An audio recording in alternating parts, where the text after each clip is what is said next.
se encuentra con nosotros el doctor Jorge, quien es el jefe de la Oficina de Participación Ciudadana, Jorge González Solén, y les va a hacer llegar el saludo correspondiente a todos los ciudadanos quienes se han dado cita a esta conferencia del día de hoy. Doctor Jorge, sus palabras de bienvenida, por favor. ¿Qué tal? ¿Cómo están? Muy buenas tardes. Bueno, quería darles el agradecimiento a cada uno de ustedes por la convocatoria. El día de hoy estamos haciendo el relanzamiento del programa de conferencias Martes Democrático. Como ustedes saben, el programa Martes Democrático es un programa de la Oficina de Participación Ciudadana del Congreso de la República y lo que busca básicamente es informar y dar conocimiento a la ciudadanía sobre los temas de quehaceres parlamentarios, así como de coyuntura nacional. El día de hoy vamos a hablar sobre la democracia y las elecciones generales del 2021 en este contexto del COVID-19, ¿no? Yo lo primero que quería decirles es que el tema de la democracia y de poder dialogar es importantísimo en un escenario como este. Yo creo que en nuestro país hemos podido ver cómo hay problemas tan estructurales. Esta pandemia nos ha hecho ver que hay problemas estructurales que datan de muchísimo tiempo, como son el tema de la salud, el tema inclusive de la conectividad, el tema también de la educación, que ahora nos ha agarrado también con mucha debilidad. Y la verdad es que el Congreso, y especialmente la Oficina de Participación Ciudadana, tiene que ser un puente de diálogo. Y ahí me quiero detener. El tema más importante hoy en día es el diálogo, porque ya esos problemas, como mencionaba, estructurales, han sido problemas que se han dado a lo largo del tiempo en nuestro país, porque siempre hemos estado divididos entre peruanos. Y creo que hoy es el momento de articular, de dialogar y de más que buscar las diferencias, porque siempre van a haber diferencias entre una y otra persona, hay que buscar lo que nos une. Y en eso está comprometida la Oficina de Participación Ciudadana, el Congreso de la República y claro que también el programa Martes Democrático, el ser un puente para poder, más que buscar divisiones, más que buscar lo que no nos une, buscar en aquellos puntos comunes que podemos seguir trabajando para que nuestro país salga adelante. Y quiero terminar con algo muy importante. En épocas como esta, los problemas se presentan y se presentan grandes, ¿no? Y creo que hay dos tipos de personas, las que ven en estos problemas únicamente dificultades y las que ven en estos problemas oportunidades. Creo que es una oportunidad de poder dialogar, de poder usar las tecnologías para unirnos más, para atender estos puentes de diálogo. El camino, estoy seguro, va a ser difícil, va a ser complicado, pero es necesario hacerlo, es el camino correcto, es un camino necesario, más que la división, buscar aquello que nos une. Así que este tema es importantísimo, el tema de democracia y las elecciones que se vienen, porque democracia sin diálogo no existe, democracia sin puentes no existe, y democracia sin una ciudadanía activa tampoco. Muchas veces hemos creído que la política y la ciudadanía son partes distintas, y cuando en realidad son partes de un mismo concepto, que es la vida pública. Y yo creo que hoy más que nunca la ciudadanía tiene que estar involucrada en la vida pública y el Congreso de la República, a través de la Oficina de Participación Ciudadana, será ese puente para que la ciudadanía esté activa y participe en los procesos y en la toma de decisiones, así como en la rendición de cuentas. El día de hoy nos acompaña el primer vicepresidente del Congreso de la República, el congresista Luis Valdés, a quien yo quiero agradecer su participación. De verdad que sin su apoyo, sin su respaldo y su confianza, hubiese sido imposible poder relanzar el tema del Martes Democrático, que antes, como ustedes saben, era presencial, pero que ahora estamos migrando prácticamente en su totalidad al tema virtual. Lo estamos viendo a través de Teams y a través de las redes sociales en vivo. También estará con nosotros un miembro de la observación electoral de la Unión Europea, el profesor Luca Di Gennaro, que es un italiano que de verdad que admira, respeta y quiere mucho a nuestro país y está ahora acompañándonos a nosotros. Es un consultor, un analista de datos, es muy experto en el tema de materia electoral y estoy seguro que su visión nos va a refrescar mucho porque es una visión que viene a complementar el debate que ya se está planteando en nuestro país. También tenemos la presencia del doctor Jorge Jáuregui, que es un especialista en la materia, en el derecho electoral, además es miembro fundador del Instituto Peruano de Derecho Electoral. Y por último tendremos a nuestro congresista Omar Chejade, que preside la Comisión de Constitución, que ahora mismo justamente están en pleno debate, así que nos traerá probablemente los temas mucho más frescos sobre el debate constitucional y de cara a estas elecciones. Así que yo quería dejar en el uso de la palabra dándole otra vez el agradecimiento total por el apoyo, el respaldo de seguir construyendo ciudadanía, que creo yo ese es el camino correcto de este Congreso, de esta legislatura, y quiero dar el agradecimiento y el pase a nuestro congresista y primer vicepresidente del Congreso, Luis Valdés Farías. Bueno, Jorge, muy buenas noches. ¿Sí me escuchas? Sí, estamos todos. Perfecto. Muchísimas gracias por esta invitación a tu persona y a través tuyo a todos los participantes en esta plataforma virtual que nos permite, digamos, conversar los temas de coyuntura, no solamente desde la perspectiva política, sino también técnica, como lo es en materia constitucional, como lo es en materia de elecciones, que son mundos totalmente distintos, todos ellos apasionados, y más aún si en verdad aquí en el Parlamento todos los días se conversa, se habla, se discute, se debate de temas que tienen que ver mucho con lo cotidiano, aunque no pareciese, digamos, por lo que a veces titulan, ¿no? O rotulan o informan los medios de comunicación. En verdad, yo tengo que desdoblar y de repente me uso como un ejemplo y no muy bueno, probablemente eso lo tendrán que evaluar ustedes en su momento, pero tenemos que desdoblarnos desde la perspectiva y óptica ciudadana, ¿no? Y también desde la perspectiva y óptica de la administración pública y del servidor público, sea un consejero regional, un regidor, un alcalde, un gobernador, hasta un congresista o un presidente de la República. Entonces las perspectivas siempre van a ser distintas, amplias, ¿no? Y eso siempre va a generar pues una serie de controversias que nos permiten entrar a ese debate que es necesario y es sano para construir, como ya lo dijo Jorge, una ciudadanía cada vez más fuerte que asuma un desafío, ¿no? Y ese desafío que tenemos todos, que es generar bienestar en nuestra población, en nuestros ciudadanos, en las futuras generaciones, forjar ese futuro que estoy seguro yo todos los peruanos anhelamos, ¿no? Un futuro donde tengamos servicios públicos de calidad, donde seamos un país de primer mundo, y lo digo así de primer mundo porque lo que hoy viven nuestros conciudadanos, digamos, son realidades distintas a cualquier país de Europa, ¿no? A cualquier país de América del Norte, ¿no? Entonces hay muchos temas que todavía están pendientes en nuestro país. Se nos ha dicho en diversas ocasiones, en distintos idiomas, que el crecimiento del país pues es notable, y de repente sí lo es, pero la forma de distribuir de repente esos recursos materiales, que no son otra cosa más que posibilidades de desarrollo, de repente no han sido las más equitativas, las más justas, digamos, al momento de llevar a nuestros conciudadanos ese bienestar.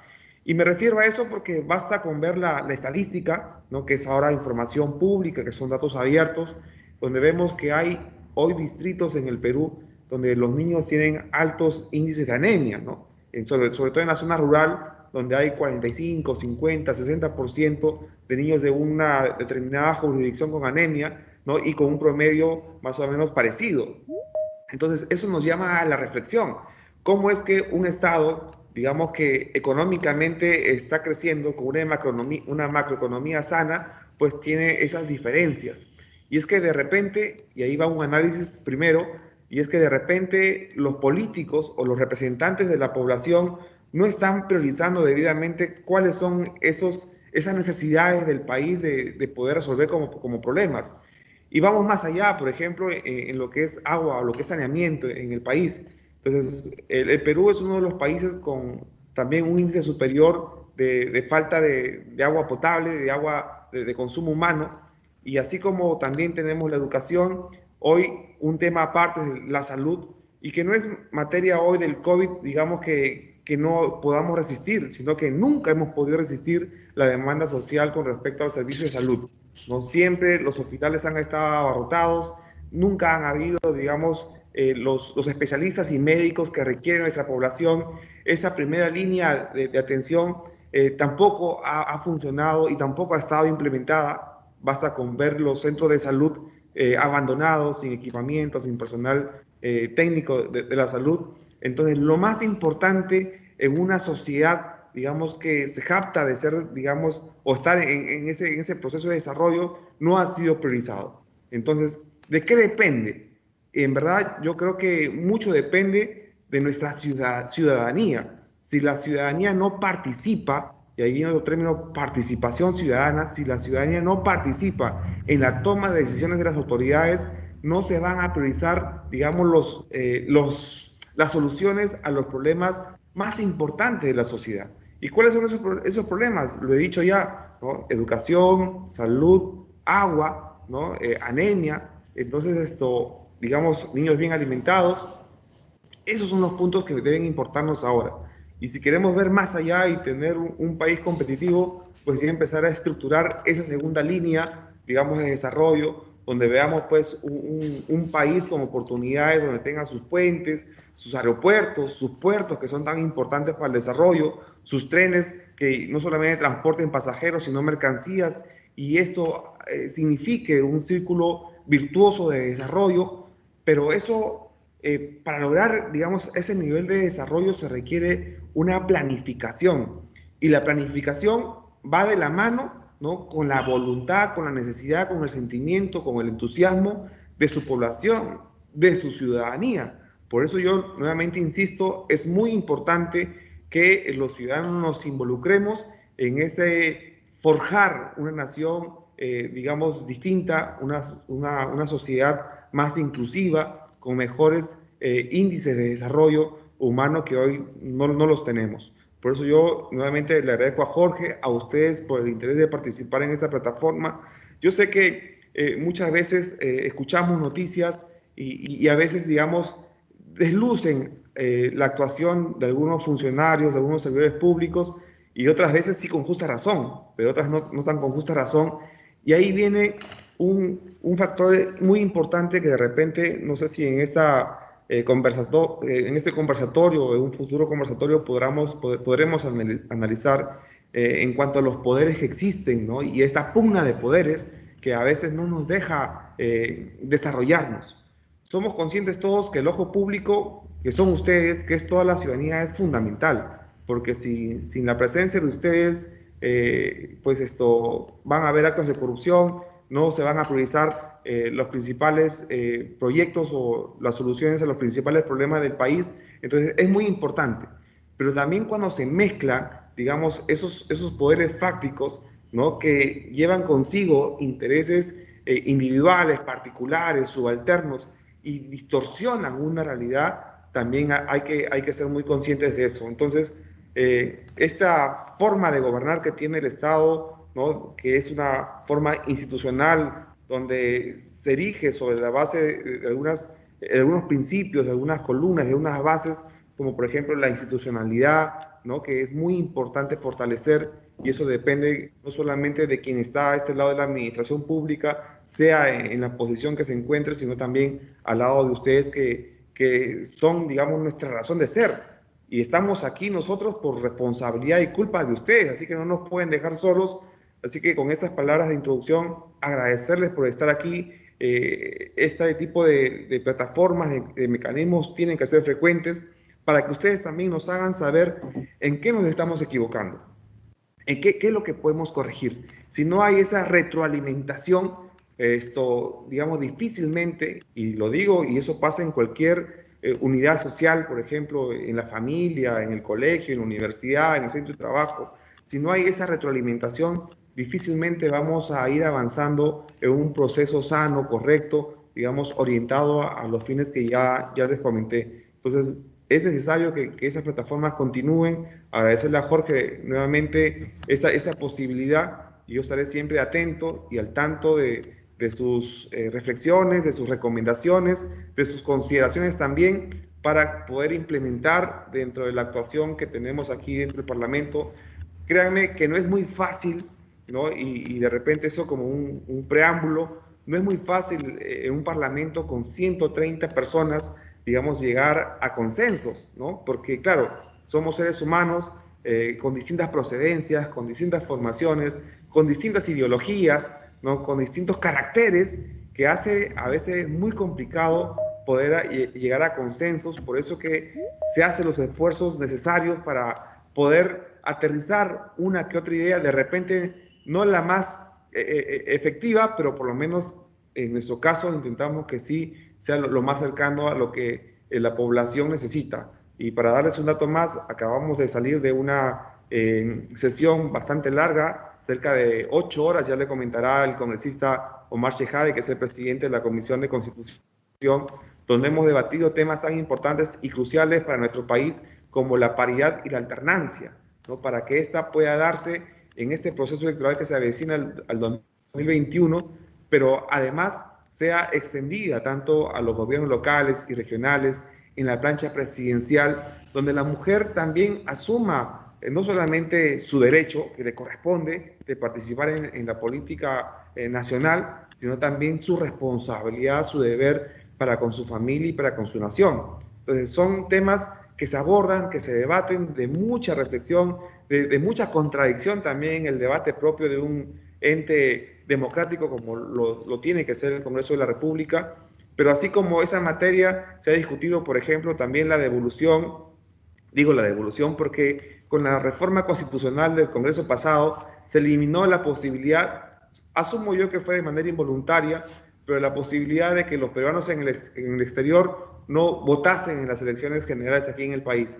Eso fue un error, eso también hoy día en la Comisión de Constitución se ha debatido, se ha podido revertir, casi digo por unanimidad, no hemos conseguido la unanimidad para aprobar, pero se aprobó, el dictamen se va con una amplia mayoría al Pleno del Congreso para que los peruanos que viven en el exterior puedan sufragar. Estamos hablando de cerca de 3 millones de peruanos y queda un tema pendiente que es la representación de estos peruanos en el extranjero, ¿no? Hay una discusión, un debate, digamos ahí muy ferviente de si además de los 130 parlamentarios que somos, se adicionan 4 más que puedan representar a los peruanos en el extranjero, o de los 130, pues se sacrifiquen 5 representantes de Lima o 4 y estos representen en una elección a nuestros compatriotas que viven en el extranjero.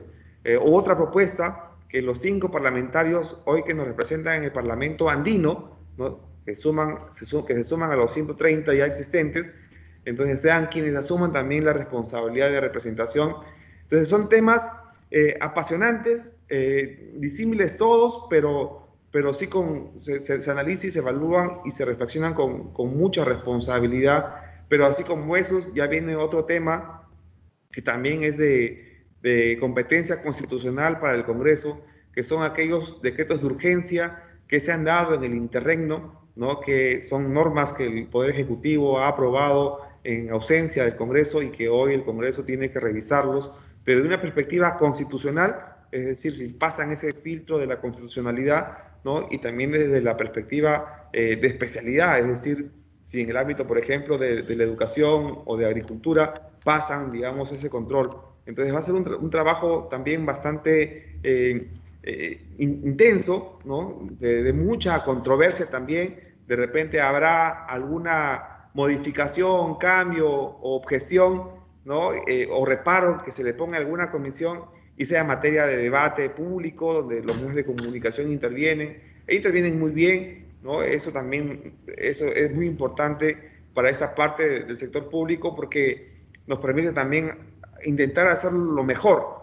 Creo que perfectos no somos, ¿no? Que de repente podemos equivocarnos o que de repente podemos reflexionar de una forma no muy alineada a los intereses del país. Por eso es que es muy importante el ojo público, ¿no? Que nos puedan alertar de repente si nos podemos equivocar, claro, de manera involuntaria, claro está, para corregir nuestros procesos. Así que nuevamente, bienvenidos a esta plataforma. Sé que no va a ser la última vez que nos podamos ver. En algún momento le voy a pedir a Jorge que me dé la oportunidad de tocar un tema en específico y desarrollarlo conjuntamente con ustedes. Pero eso no solamente debe servir, digamos, para disertar un tema, sino también para participar activamente, ¿no? En mi calidad de vicepresidente del Congreso, he cursado oficios a los colegios profesionales, por ejemplo, les adelanto, ¿no? A las universidades. Sé que muchos de ustedes también son parte de las universidades públicas y privadas. Les hemos cursado oficios para colegios profesionales, también a las universidades, para que nos alcancen propuestas, ¿no? Que nos permitan solucionar algunos problemas dentro de la sociedad, pero dentro de la perspectiva técnica, ¿no? O sea, la academia actuando con los colegios profesionales y viendo cómo contribuyen a este desarrollo de nuestro país, que amamos todos, estoy seguro, y esperamos que alcancemos nuestros propósitos de esta forma, digamos, en conjunto. Nuevamente, gracias Jorge, gracias a todos ustedes por participar en esta plataforma y estaremos a las órdenes de todos ustedes. Muchas gracias. Muchas gracias al congresista y primer vicepresidente del Congreso, Luis Valdés. De verdad yo creo que el tema es importante, medir el impacto del COVID y los procesos electorales que se vienen es un tema importantísimo para poder poner todas las aristas del tema de nuestra democracia, ¿no? La charla que viene a continuación, la disertación, está a cargo de Luca Di Gennaro, nos va a compartir el tema sobre el impacto del COVID-19 y los procesos electorales. Yo quiero profundizar un poco sobre su biografía. Él es especialista en los temas de estadística, ha dedicado los últimos 25 años de su vida a la estadística, principalmente una experiencia que ha acumulado en la consultoría de estadística de economía real, de procesos electorales y estadísticas oficiales, y además cuenta con un profundo conocimiento de las dinámicas de cooperación de desarrollo y estadísticas oficiales de Eurostat, del Fondo Monetario Internacional y de las Naciones Unidas.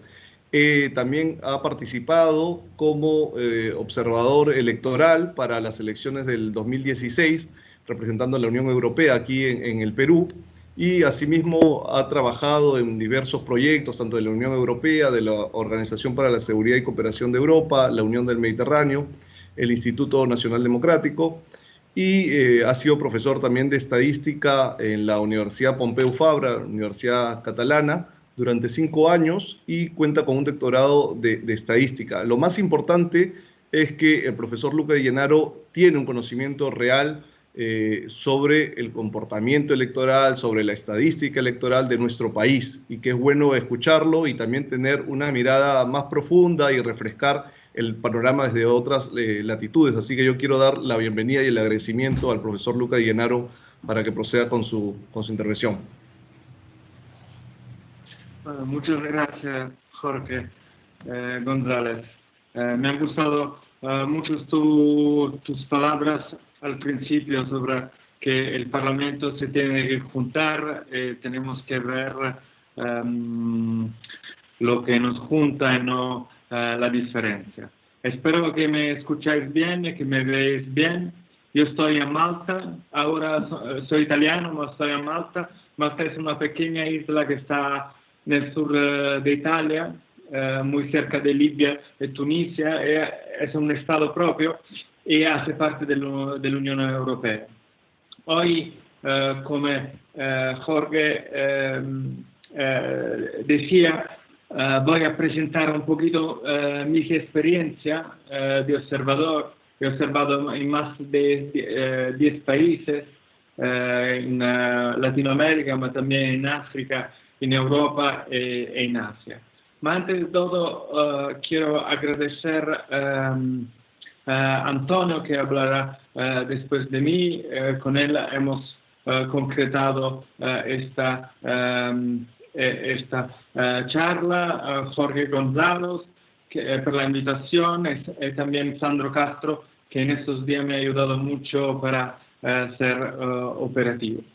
Voy a hablar del impacto, intento no hablar de Perú, porque Antonio después de mí va a hablar mejor de Perú, pero voy a hacer un análisis sobre cómo ha impactado el COVID en el mundo a lo largo de estos meses. Es un trabajo de mi experiencia, porque, por ejemplo, yo estaba en marzo en Macedonia, en el norte de la Macedonia, es un país de la ex Yugoslavia, y las elecciones se han posticipado por el COVID y la misión electoral ha sido suspendida. Entonces voy a presentar este análisis, que es un análisis de mi experiencia, más la investigación que normalmente he hecho con Todd Ledman de la Universidad de Nottingham.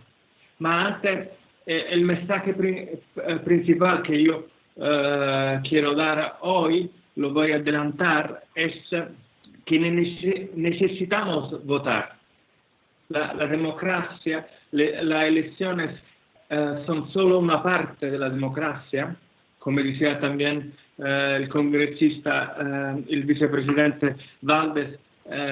Necesitamos desarrollo económico, necesitamos resolver los problemas de Perú, de la desigualdad, y las elecciones es parte de este proceso y necesitamos hacerlo. Muchos países han retrasado las elecciones, pero hay otros países que no han retrasado las elecciones.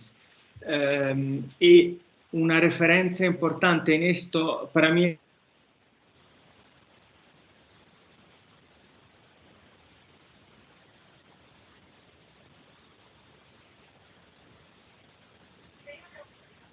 Se fue el sonido. El audio, buenas noches. Se fue el sonido. Se fue el sonido. Área técnica. Se congeló la imagen también. Sí, esperemos a ver un momento. Esperemos un momento.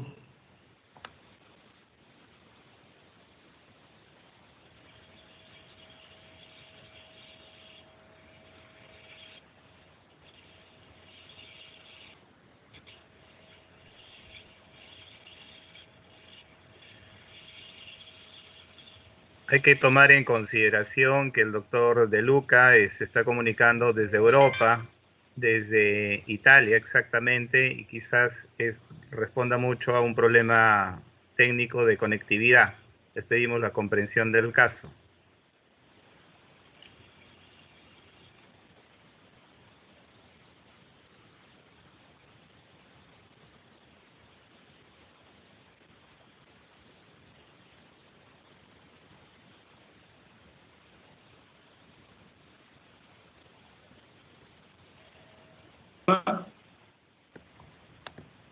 Sí, doctor, Hola. la escuchamos.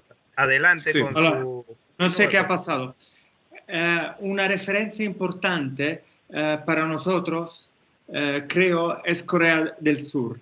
¿Por qué hago referencia a Corea del Sur? Porque Corea del Sur ha votado y incluso su participación, aquí estamos invitados por el despacho de participación, su participación electoral ha sido la más grande de los últimos 30 años. No tenemos Perú es Perú, Corea del Sur es Corea del Sur. Entonces no tenemos que hacer referencia. Lo que nos dice Corea del Sur que se puede e incluso se puede aspirar a mejorar la participación.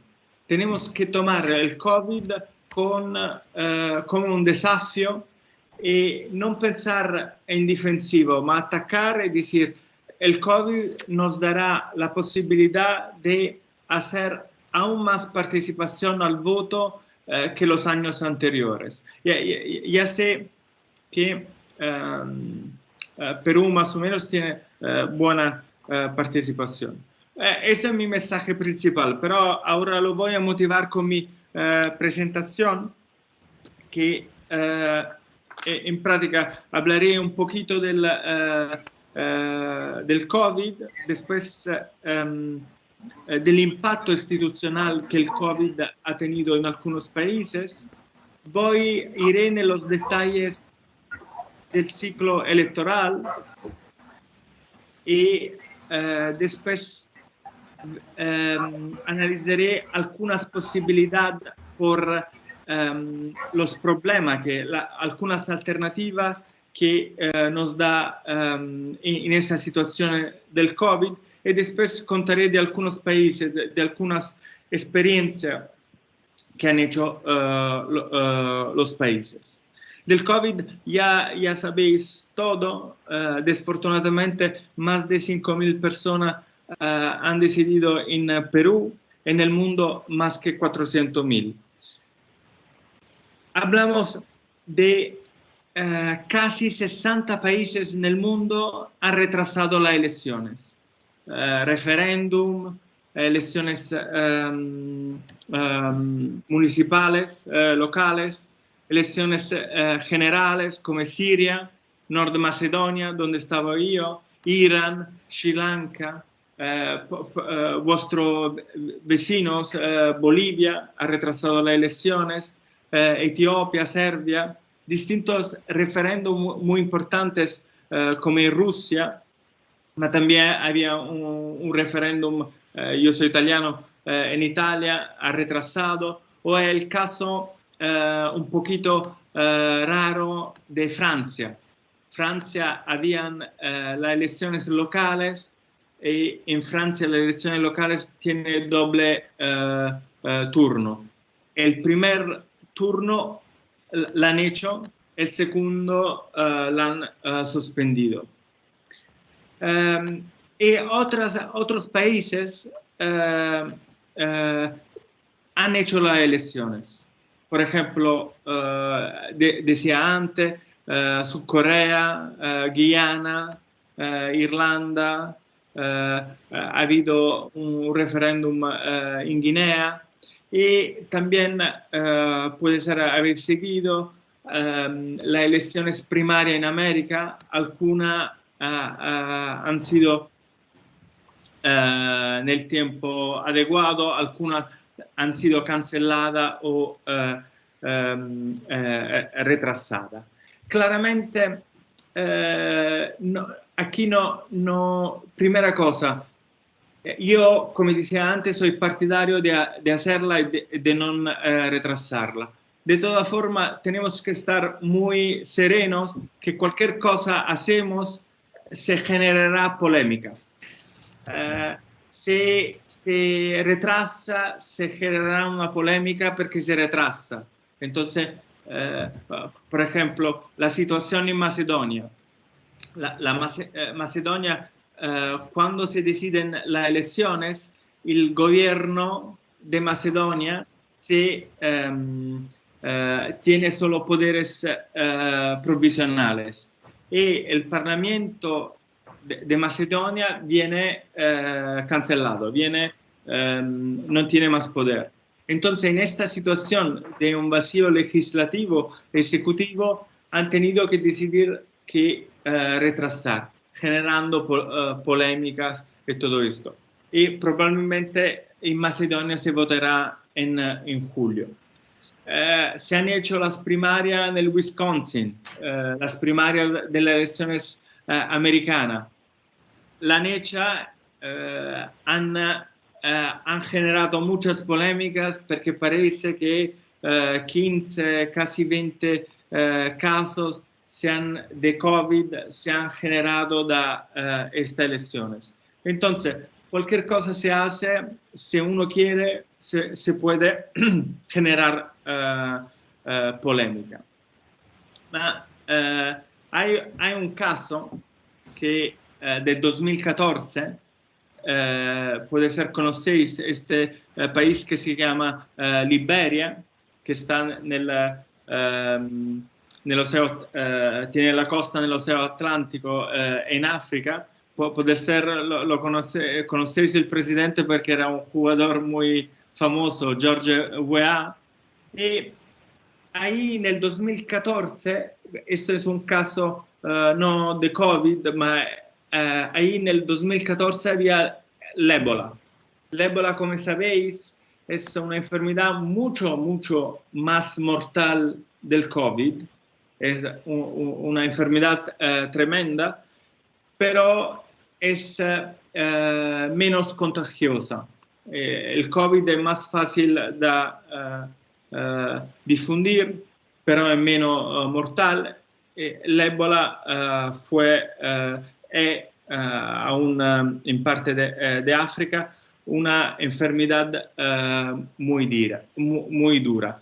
Ahí el presidente decidió de ir delante con las elecciones con medida extraordinaria y consiguió que Liberia fue delante con su proceso electoral y con su democracia.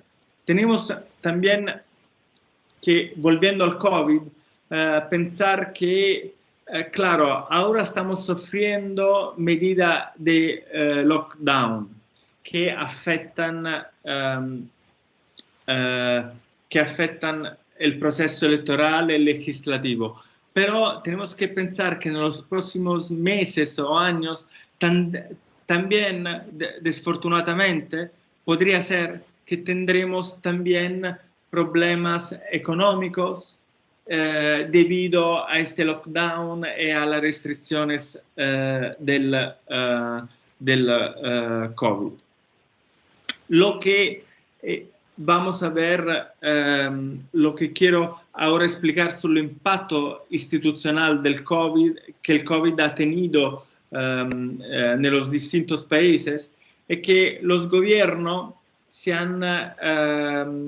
han tomado decisiones de lockdown, llamando un poquito a una situación alguna vez de guerra, como por ejemplo el presidente francés Macron ha dicho: nosotros estamos en guerra, ahora nos debemos proteger nuestra ciudadanía, y también haciendo ver que un poquito no tenemos otra elección que hacer el lockdown.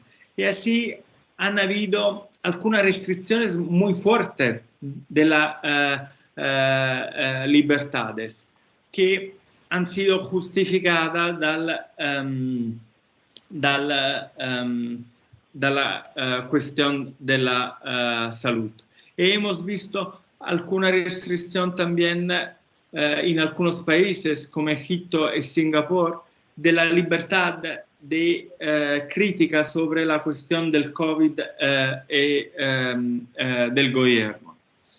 Y en consideración de las distintas situaciones de la democracia, por ejemplo, en Italia, Austria, en Malasia, posponer las elecciones ha generado mucha polémica.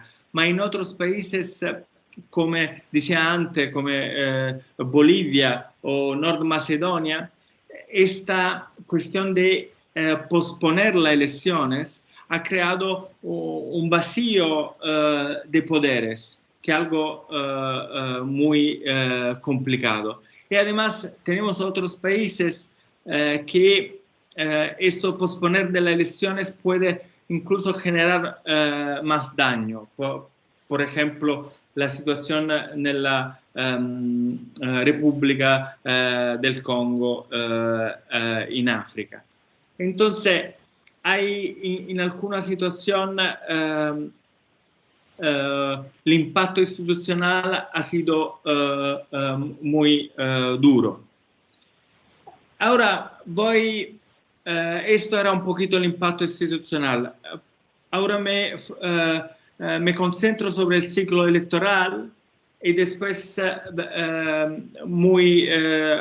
unos 5 minutos, explico un poquito qué es el ciclo electoral, dónde el COVID afecta el ciclo electoral y las posibles alternativas.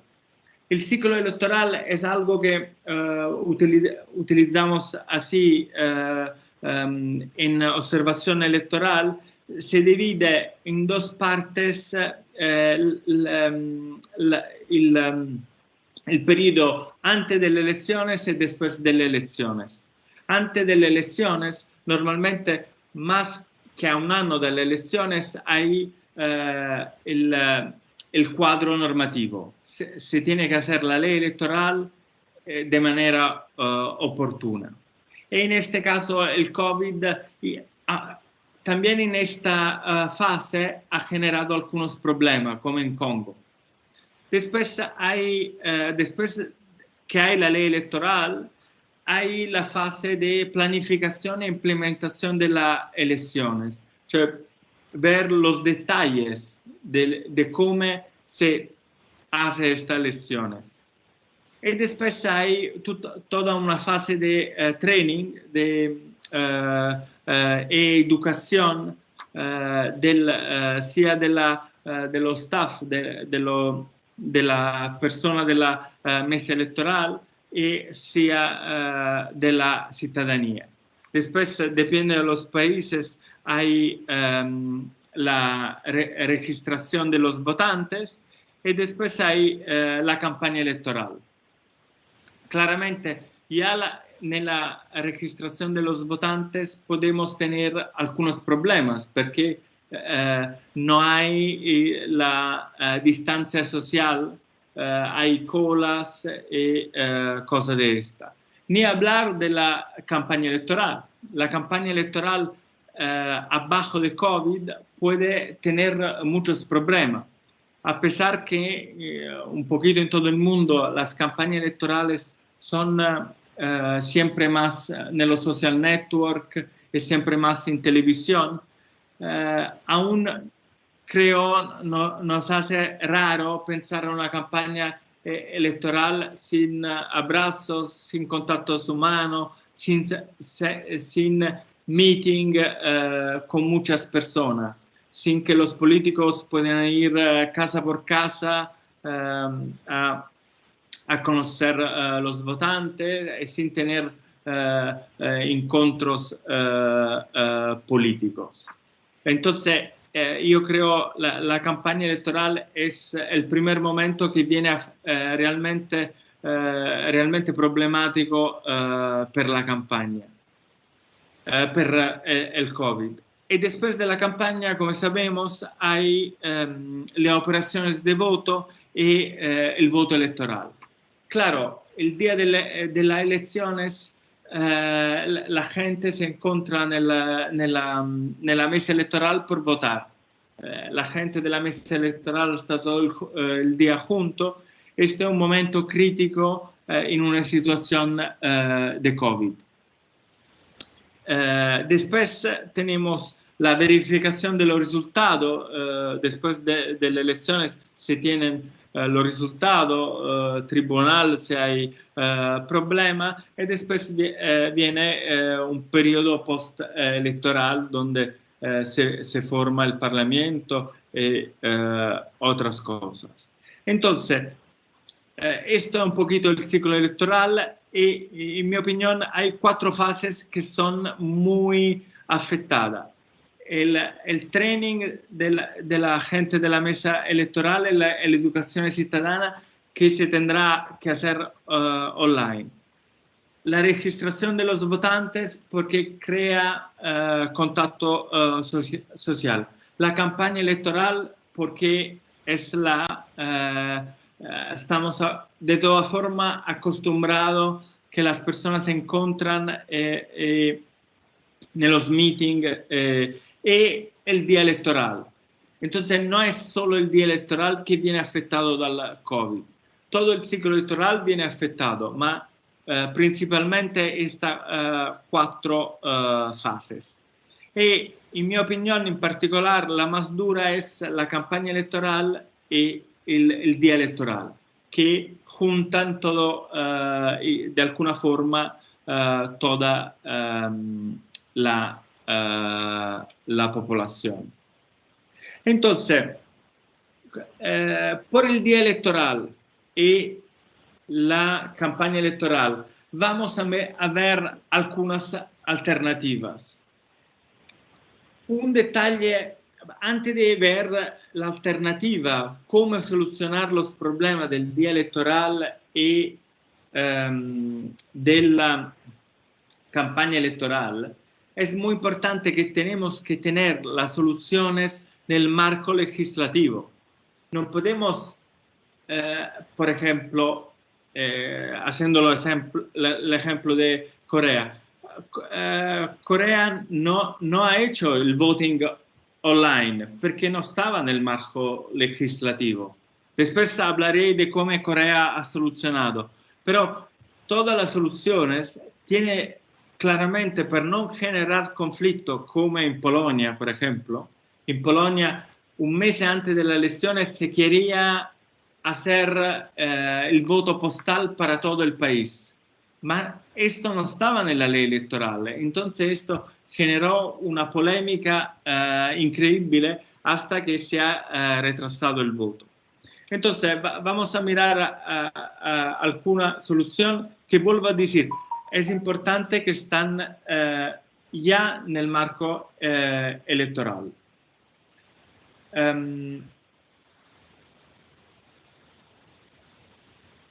Entonces, por el voto, empezamos por el voto postal, el voto por correo puede solucionar muchos problemas. Si tú estás enfermo, en lugar de ir a la mesa electoral, se hace un voto postal. O pensar que se pueda votar por correo para toda la población. Ma vuelvo a decir, significa que ya en la ley uno tiene que tener esta posibilidad. No es algo que se puede improvisar en el último mes. Y así con el voto, las elecciones online. Tenéis en consideración que en práctica ningún país al mundo hace el voto electrónico, el voto online. El país donde se vota más online es el país Estonia, que conocéis en el norte de Europa, ex Unión Soviética, y ahí que el país donde se vota más online, solo el 44% de las personas han votado online en las últimas elecciones, menos de la mitad de toda la población. Y tenéis en cuenta también que Estonia empezó el voto online hace 15 años. Cioè, ha sido una enorme, con enorme medida de educación. Estonia tiene un sistema de internet increíble, casi todo funciona online, cualquier práctica burocrática se puede hacer online, entonces hay se tiene que tener una preparación muy importante. Y uno de los desventajas del voto online es también que puede ser fácil acusar de poca transparencia o de fraude a seconda del resultado electoral. Si no es un país que tiene mucha confianza en la ciudadanía, en los políticos, el voto online, el voto electrónico puede crear desconfianza. Y el voto online, vuelvo a decir, es importante tener un sistema electrónico muy afidable en todo el país. El voto por correo tiene come, volviendo al voto por correo, tiene come... Por favor, le rogamos poder culminar. Sé que hay mucho que decir en este tema importante. Las disculpas del caso también a los que se encuentran ya dentro de nuestra conferencia. Le rogaríamos poder concluir con el tiempo que se ha establecido y desde ya agradecemos nuevamente su participación. Estamos seguros que podamos, con la diligencia que usted ha mostrado, podernos acompañar en otro evento con mucho más tiempo. El tema es bastante importante. Le agradecemos desde ya, desde la Oficina de Participación Ciudadana. 3 minutos, por favor, para que pueda concluir su exposición. Muchas gracias. En 2 minutos cierro. Lo siento si me he demorado. Entonces, el voto por correo también necesita un sistema de correo muy importante y se pueden evitar el contacto social, ma aún ahí hay un problema de transparencia. Entonces, con el minuto que tengo, me gustaría hablar de Sur Corea, dar algunos datos. En Sur Corea se ha votado el 15 de abril y se ha tenido una participación al voto del 66%. Nella última era del 58%. La participación ha salido del 8%. Y voy a terminar. Nel marco legislativo de Sur Corea había la posibilidad de hacer el voto adelantado. Y claramente, entonces han tenido como 2 días electorales y han podido dividir más la población. Se ha implementado un código de conducta del elector y de la gente, de los staff de las mesas electorales, con enorme medida de higienización y distancia social. Hay un documento muy bonito sobre este de Spinelli, que ha observado la elección por idea. Entonces, con el caso de Corea voy a terminar y os agradezco mucho de la paciencia y de la invitación. Y yo estoy aquí por cualquier pregunta.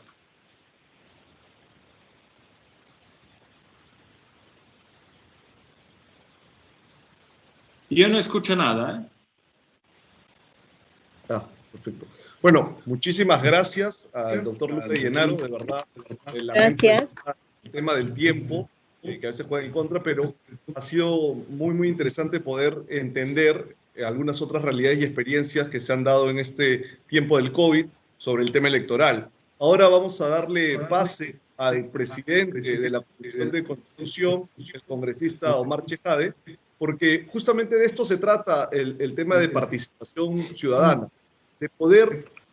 Acaba de salir el congresista Omar Chejade de la Comisión de Constitución y está de inmediato enlazándose a través de esta plataforma, a través de la Oficina de Participación Ciudadana y del programa Martes Democrático, a poder darnos de forma directa los avances, los dictámenes sobre todos los cambios o no, las vigencias o no que se estén dando dentro del tema constitucional y dentro del tema de democracia y elecciones. Entonces, esto es importantísimo porque esa es la idea, que dentro de la democracia deliberativa exista participación ciudadana, exista ese activismo de poder conocer de primera fuente todos los avances que se están dando desde una comisión tan importante como la Comisión de Constitución, y como lo había dicho al inicio, lo más importante es no pensar que existe una dicotomía entre la política y la ciudadanía, cuando realmente son parte de un mismo concepto que es la vida pública. Así que quiero dar la presentación y la bienvenida y el agradecimiento al congresista, al doctor Omar Chejade, que es el presidente de la Comisión de Constitución.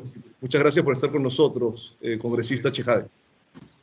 Muchísimas gracias al doctor Jorge González en este programa de Martes Democráticos para la plataforma Teams del Congreso de la República como jefe de participación ciudadana.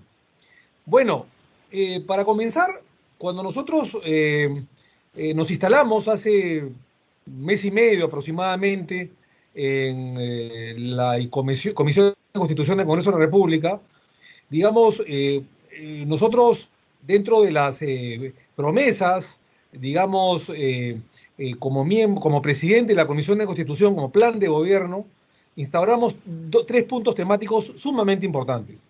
El primero era asegurar, salvar las elecciones generales del próximo año, de abril y junio del próximo año, elecciones generales para presidente, vicepresidente y congresistas de la República.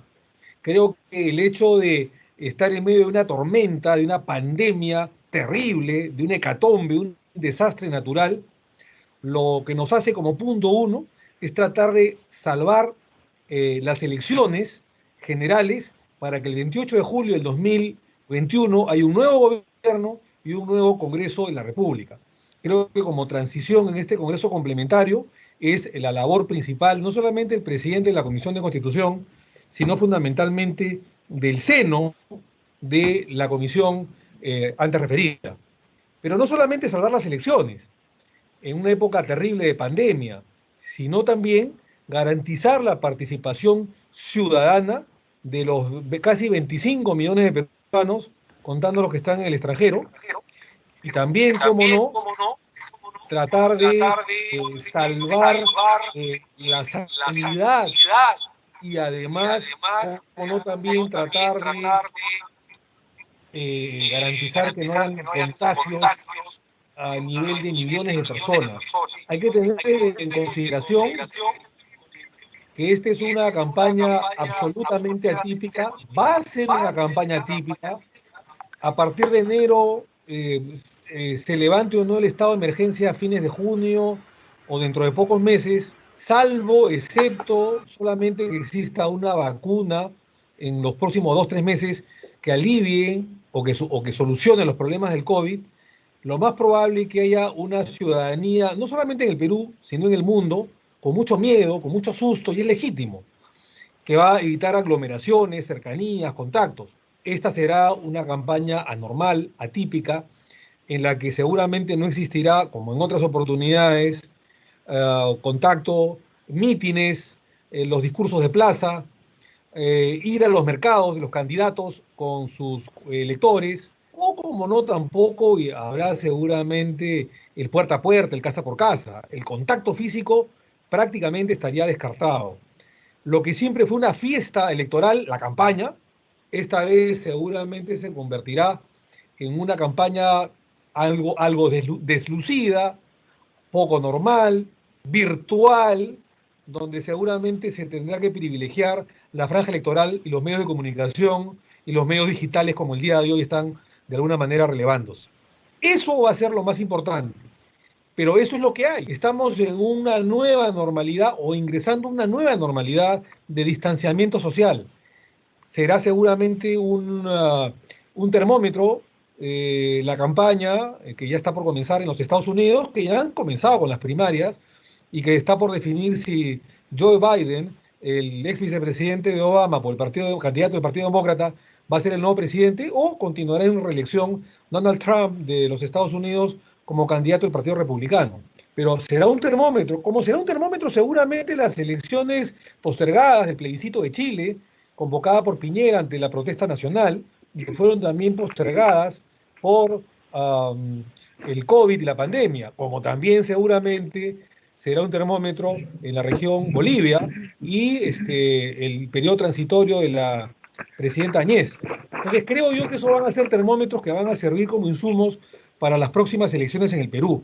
Sin embargo, no tengo la menor duda que serán campañas diferentes, elecciones diferentes, en que el Jurado Nacional de Elecciones y también, como no, la OMPE y el Ministerio de Salud y los sistemas de salud o sanitarios tendrán que intervenir para garantizar que no exista contagio el día de las elecciones o la misma campaña, porque si no estaríamos hablando de millones de personas que podrían estar no solamente infectadas, sino miles de miles poder padecer con una serie de fatalidades.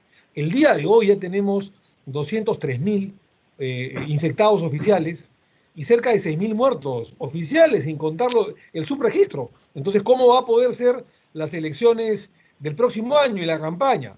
Evidentemente anormales. Y es por eso que la Comisión de Constitución se ha propuesto, de alguna manera, poder captar una elección, digamos, lo más justa posible, una elección que no sea riesgosa para los millones de peruanos que se van a disponer a votar y a elegir el próximo año.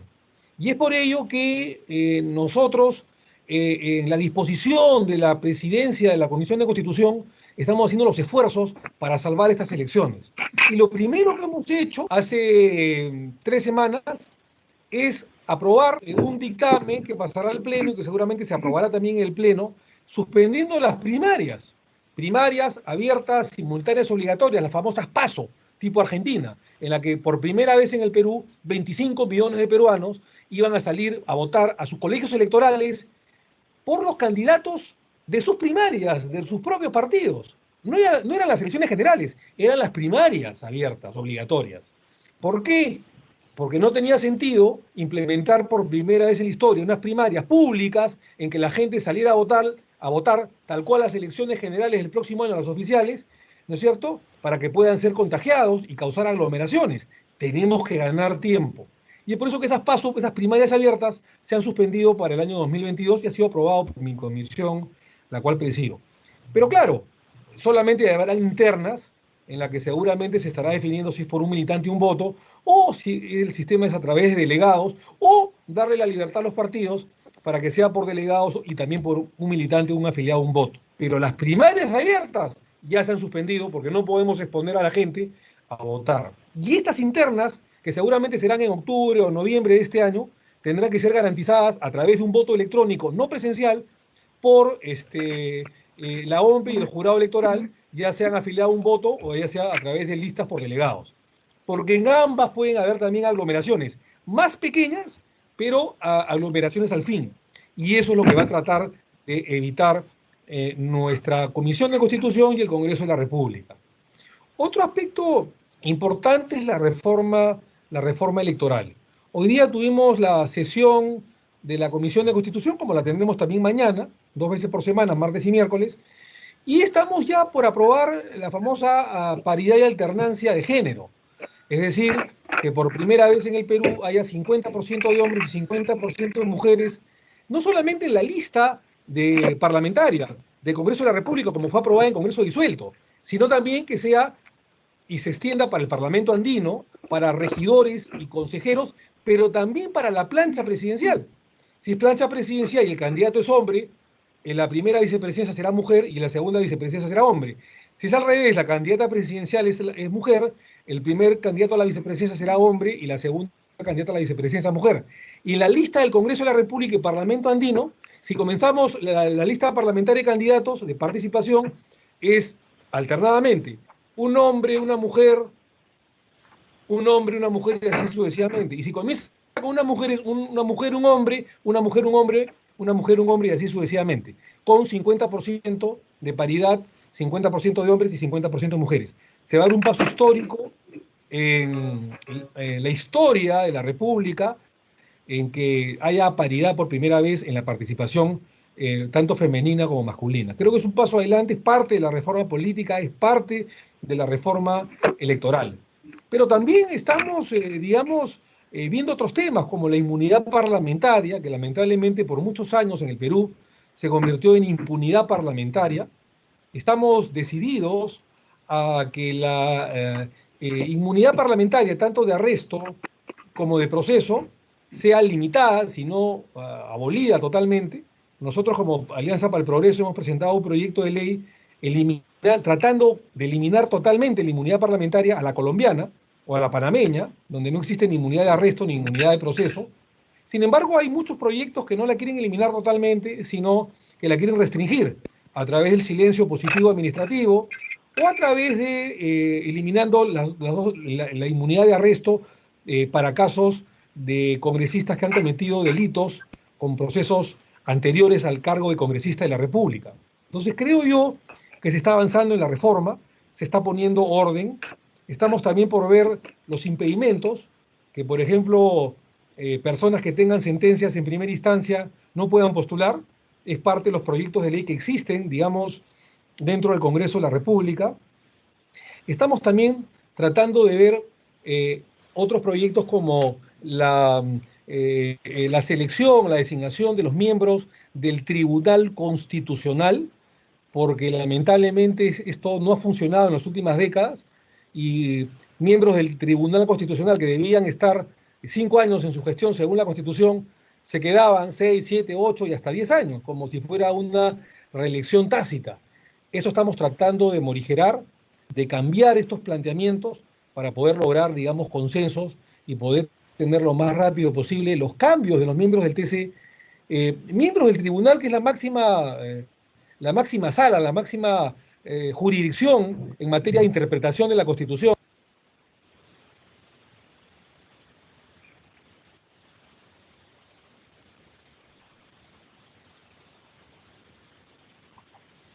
Aló, ¿no se escucha? Aló, ¿no se escucha? Sí. Decía, sí, se apagó. No escucho, Se apagó. no veo la Ahora- imagen del congresista Marchesani. Ahora sí, ahora sí.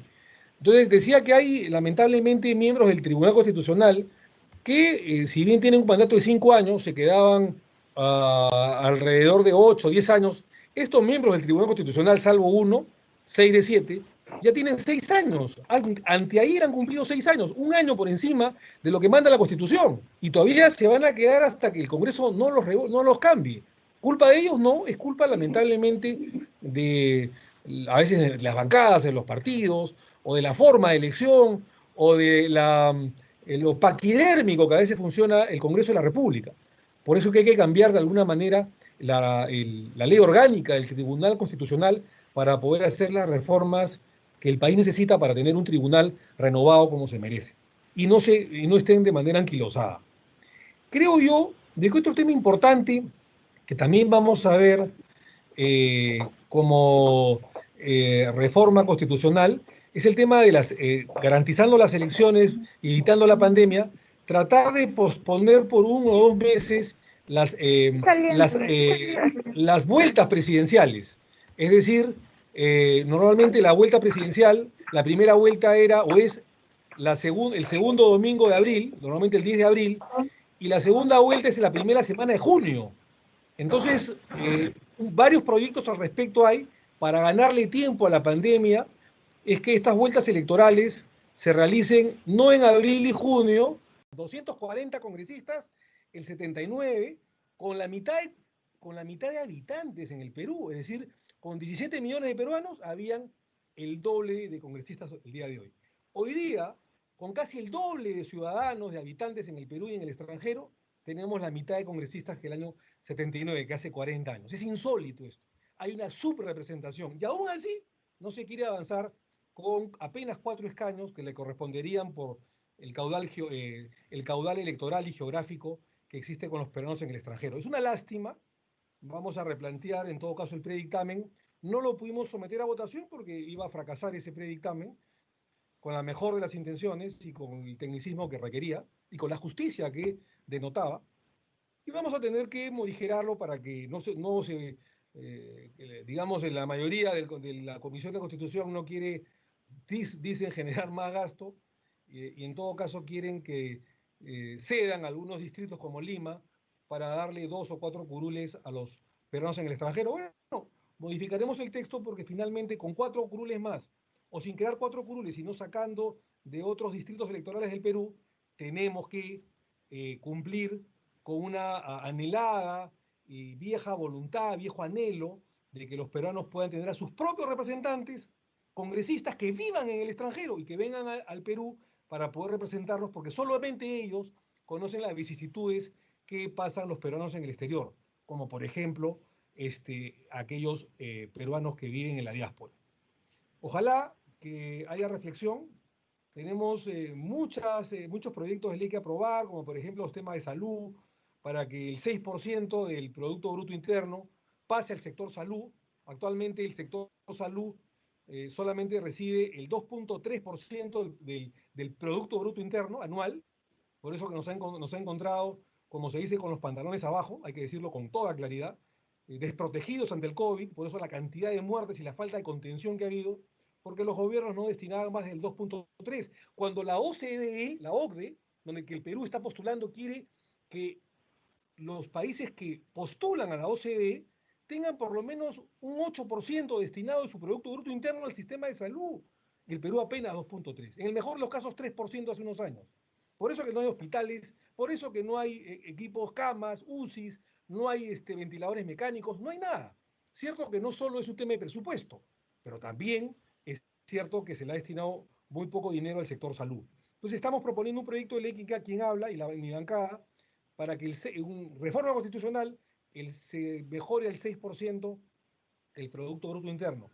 Dicho sea de paso, la Organización Mundial de Salud y la Organización Panamericana de Salud, los dos, dicen que no debería ser menos del 6%, tal cual dice nuestro proyecto de ley.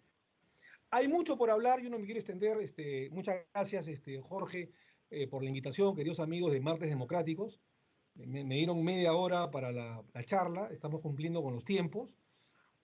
Cualquier duda, cualquier comentario, observación, estoy dispuesto a responderla, a absolverla, pero creo yo de que todos los peruanos debemos hacer un esfuerzo, y este Congreso de la República, que se comprometió con muchas familias, con muchos peruanos en el exterior, que se comprometió con muchos proyectos de ley, no debería olvidarlos. Yo no los olvido, yo no los olvido. Al contrario, los reafirmo. Así no sean populares. Los reafirmo porque, de lo contrario, prometer una cosa en campaña y hacer otra es una estafa. Eso se llama estafa política. Entonces, y no se puede aprovechar la época de pandemia para poder estafar, digamos, a la nación, a los peruanos, sobre todo, tanto en el Perú o los que viven en la diáspora. Entonces, nosotros seguiremos al pie del cañón en la Comisión de Constitución, llevando la reforma política y electoral hasta las últimas consecuencias, porque la Comisión de Constitución y su presidencia es la verdadera casa de la reforma política y electoral. Muchas gracias, Jorge, muchas gracias a todos ustedes, a Participación Ciudadana, y muchas gracias a los martes democráticos, y estaré llano a cualquier tipo de pregunta. Bendiciones.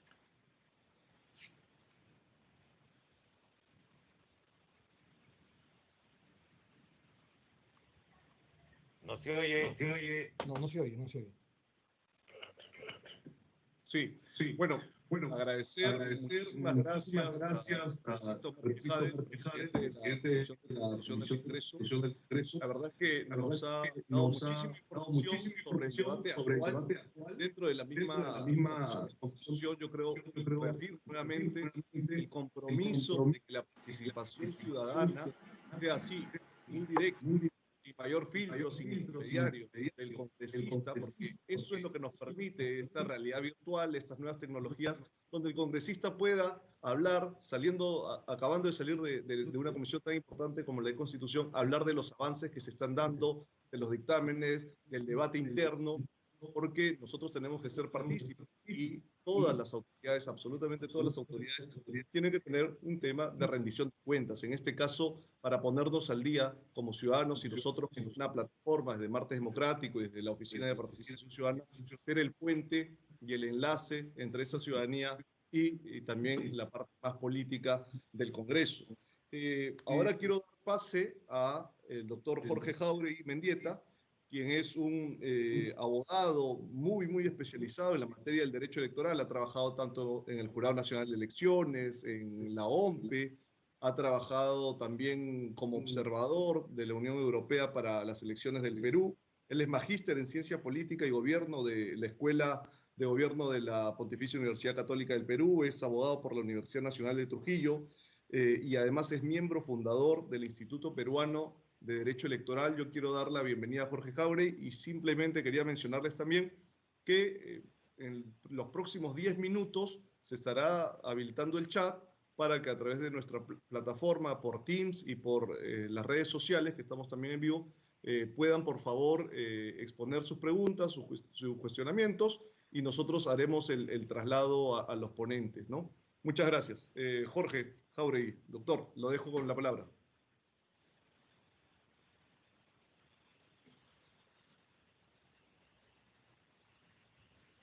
Jorge,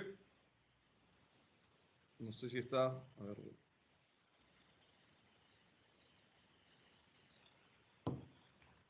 Creo que ahora no está presente. No sé si por ahí Sandro, que estamos en Acá estoy. Ahora sí, ¿me escucha? Tenía el micrófono desactivado, me parece. En principio, Jorge, muy buenas tardes. Gracias a usted la gentileza de invitarme a participar de este evento. Y debo decir, es un privilegio compartir esta mesa virtual con, digamos, personajes tan ilustres, ¿no? Como los señores congresistas, el vicepresidente del Congreso y el presidente de la Comisión de Constitución, así como con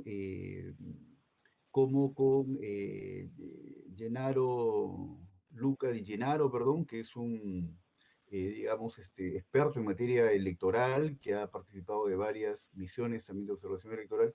Yo soy muy agradecido entonces a la Oficina de Participación Ciudadana y particularmente al programa de Martes Democráticos por esta gentil invitación.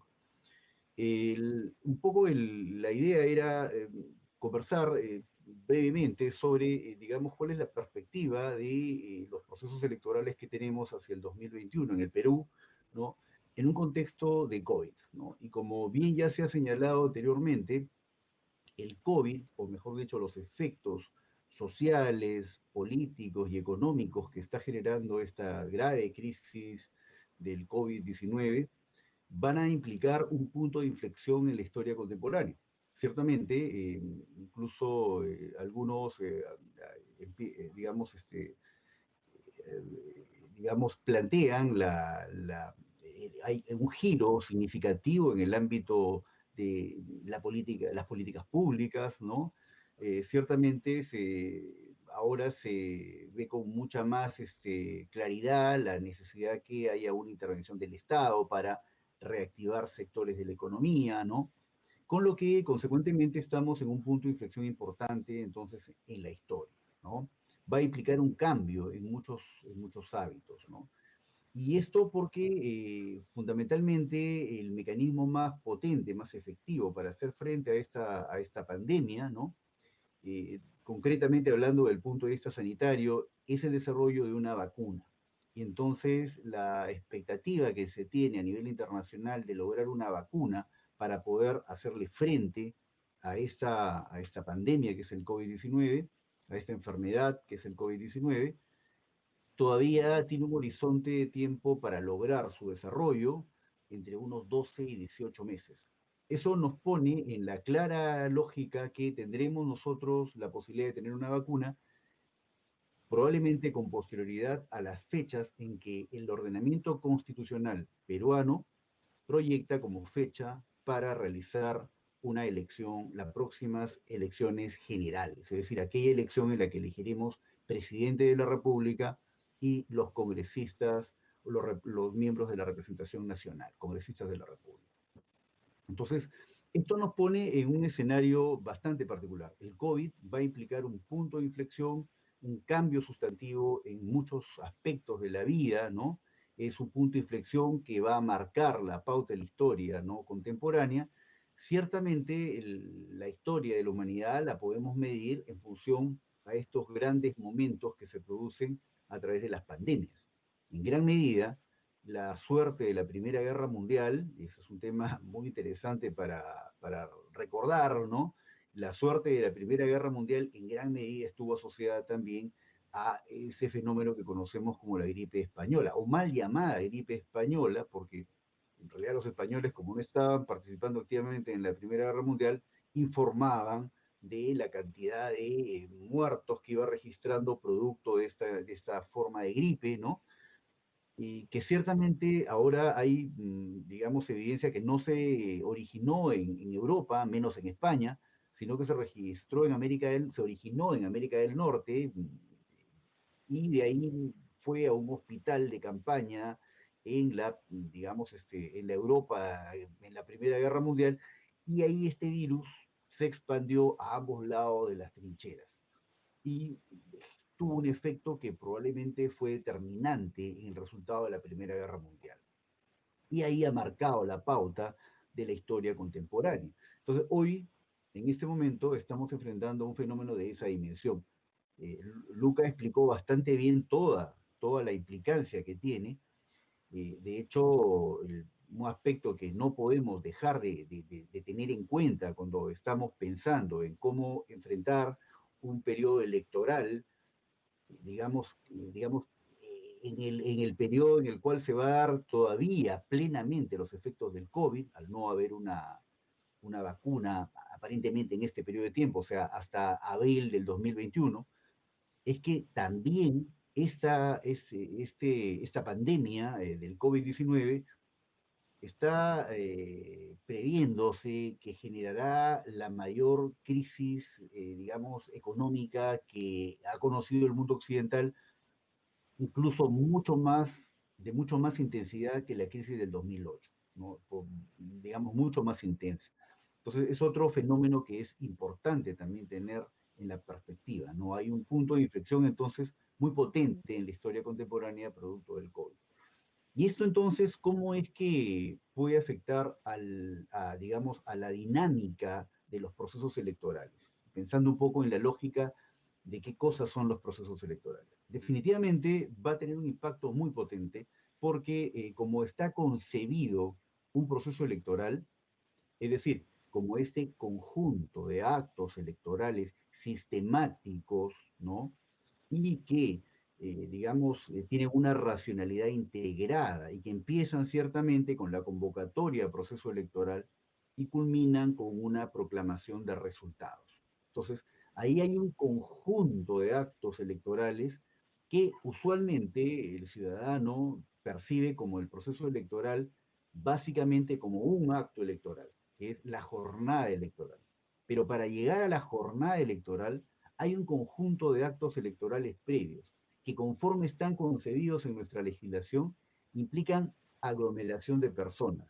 Y ahí está el impacto que tiene entonces el COVID respecto del proceso electoral. Es decir, tenemos que pensar en que vamos a realizar un conjunto de actos electorales que están concebidos como aglomeraciones de personas, ¿no?, en un contexto en el cual, por las normas sanitarias, no podemos realizar estos grandes aglomeraciones de personas. Y entonces vamos a estar, restringidos para realizar un conjunto de estos actos, ¿no? Pensemos, el primer acto electoral es la convocatoria del proceso electoral, pero el segundo acto electoral es importante, viene a ser la aprobación del padrón electoral, que dicho sea de paso, tiene que convocarse, con alrededor de 9 meses de anticipación, o sea, hacia julio de este año debiera convocarse elecciones.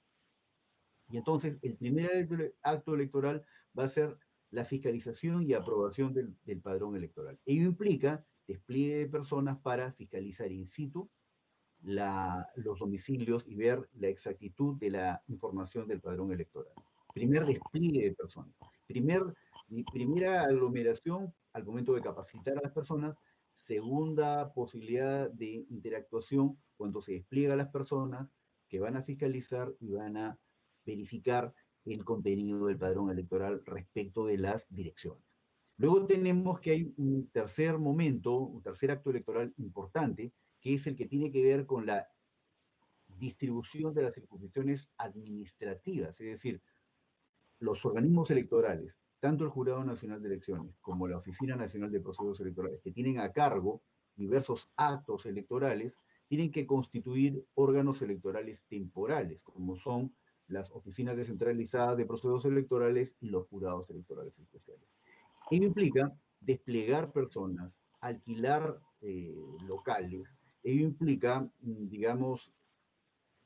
que estas personas se ubiquen en estos locales, y entonces estamos igualmente ante una dinámica de desplazamiento de personas, ¿no? Y entonces, nuevamente, ¿cómo hacemos esto si tenemos nosotros, límites para el desplazamiento de las personas? Luego tenemos una etapa posterior que es la que implica las elecciones internas de los partidos. Ahí hay que hacer una precisión. En la última modificación legal que se hizo de los procesos electorales, y estoy poniendo énfasis en que son modificaciones legales porque me atrevo a pensar que no hemos tenido en el Perú una reforma electoral en sentido estricto, porque una reforma electoral implica una modificación del sistema electoral, es decir, de las reglas en las cuales, a través de las cuales se transforman los votos en cargos de elección popular. En el Perú no hemos estado ni siquiera ante un debate respecto al tema, no hay un consenso nacional respecto a qué mecanismo, qué sistema electoral será mejor, ¿no?, para reemplazar el actual, que tiene algunas deficiencias. Entonces, hemos tenido más bien reformas legales respecto a algunos aspectos del proceso electoral y algunos aspectos de la operatividad de los partidos políticos. Esto sí hemos tenido. Todavía la reforma electoral, como la han pensado, por ejemplo, en Chile, que pasaron de un sistema binominal, es decir, en el que se postulaba a distritos electorales de 2 escaños, por un sistema electoral plurinominal de varios escaños, como es en el Perú. Eso sí es un cambio del sistema electoral. Eso se hizo en Chile, por ejemplo. Y eso es una reforma electoral en sentido estricto. En el Perú hemos tenido reformas legales. Muy bien. Como producto de estas reformas legales que se han ido dando en los últimos años, una de estas es la que aprobó, por ejemplo, la posibilidad de hacer elecciones primarias, ¿no?, que implican la posibilidad de tener o no la posibilidad, la obligación de tener 24 millones de electores en una jornada electoral previa a la jornada electoral propiamente. Eso, por ejemplo, en estas condiciones es materialmente imposible. Es imposible pensar en tener una elección con 24 millones de electores votando en una elección primaria con reglas sanitarias que impiden el desplazamiento físico de las personas. Más aún cuando hay que reconocer, la Oficina Nacional de Procesos Electorales tiene, digamos, elementos muy importantes, como a través de los mecanismos electrónicos, como son el voto electrónico, pero que vamos a ver si de acá a octubre o septiembre cuentan con las certificaciones necesarias, con las auditorías necesarias. Eso es un tema pendiente que sería interesante ver si ya se llega a septiembre o octubre, donde deben hacerse estas elecciones internas o primarias en todo caso, ver si ya llegamos con las auditorías de los sistemas de voto electrónico, sobre todo el no presencial, por parte de OMP. Eso es perfectamente posible. Entonces, volvemos al punto, tenemos una serie de actos electorales y básicamente que nos van a configurar un sistema, un proceso electoral que va a tener 3 grandes jornadas.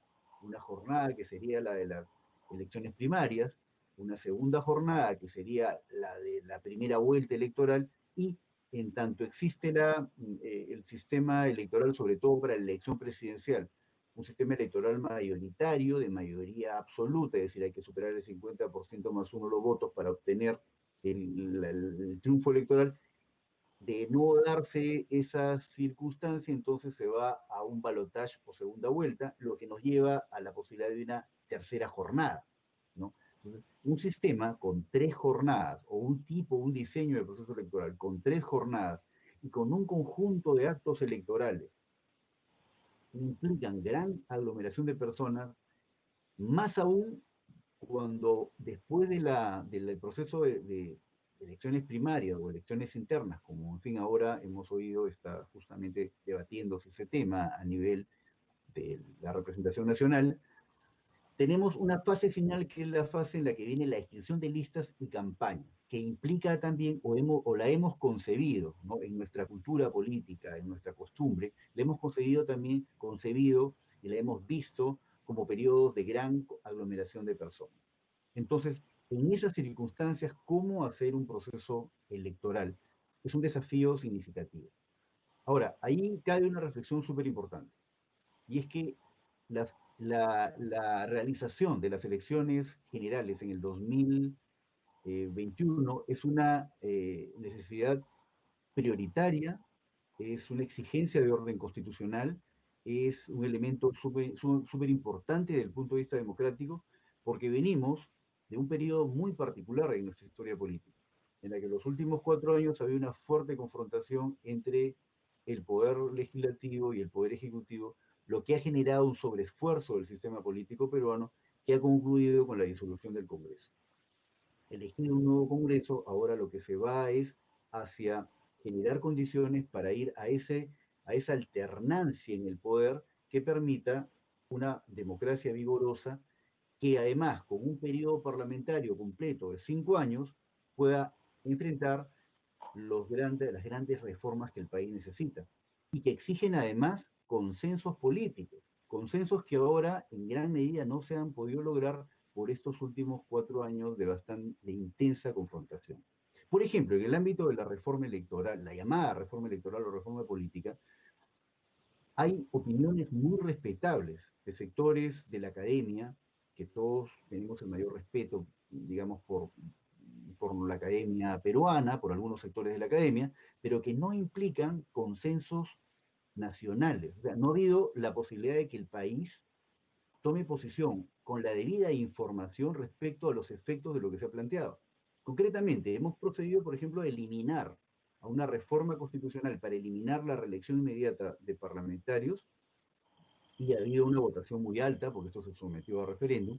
Sin embargo, hay que preguntarnos si a los ciudadanos que votaron de esa manera se les hubiera informado que al eliminar la reelección inmediata, se está eliminando el único mecanismo de control que tienen los ciudadanos respecto de la representación que eligen.